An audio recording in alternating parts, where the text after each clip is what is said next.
എന്റെ കാൽ തല്ലി ഒടിച്ചതാര് പാർട്ട് 1.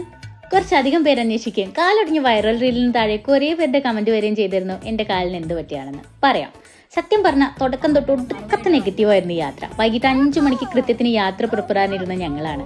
അവസാനഘട്ട പാക്കിംഗ് ഒക്കെ കഴിഞ്ഞ് ഇറങ്ങാൻ നിൽക്കുമ്പോഴാണ് കാറിന്റെ ബാറ്ററി ഡൗൺ ആണെന്നും വണ്ടി എടുക്കാൻ പറ്റില്ലെന്നും ഞങ്ങൾ അറിയുന്നത്.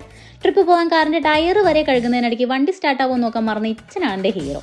അങ്ങനെ പറഞ്ഞ പോലെ ഞങ്ങൾ കൃത്യം 5:30 നീണ്ട് 9 മണിക്ക് യാത്ര തുടങ്ങി. മേപ്പാടിയിലെത്തണം. അങ്ങനെ ഒരു 10 ആയപ്പോൾ ഞങ്ങൾ ഫുഡ് കഴിക്കാൻ കയറി. മോശം പറയരുതല്ലോ, നല്ല ഫുഡായിരുന്നു. എന്നെ കാത്തോണെ കർത്താവ് എന്നും പറഞ്ഞ് ഞങ്ങൾ ഡെസ്റ്റിനേഷനിലേക്ക് യാത്ര തുടങ്ങി. ഈ കാണുന്ന പാട്ടും കളിയൊന്നും അധിക നേരം നീണ്ടില്ല കേട്ടോ.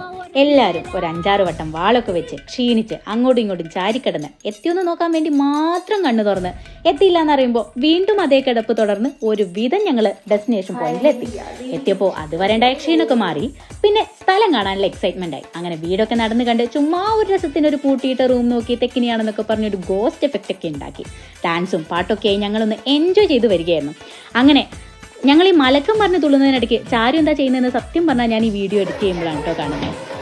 ആ ശബ്ദം കേട്ടോ, ഇപ്പോൾ ഒടിഞ്ഞിരിക്കുന്നതിന്റെ സെയിം കാലാണ്. വാണിംഗ് നേരത്തെ തന്നിരുന്നു, പക്ഷേ നോട്ടിഫിക്കേഷൻ വന്നാൽ ചില മെസ്സേജസ് ഒന്നും നമ്മൾ തുറന്നു നോക്കാറില്ലല്ലോ. എനിവേ സംഗതി കളറാവാൻ നേരം വെളുക്കേണ്ടി വന്നു. ബാക്കി കഥ നെക്സ്റ്റ് പാർട്ടിൽ.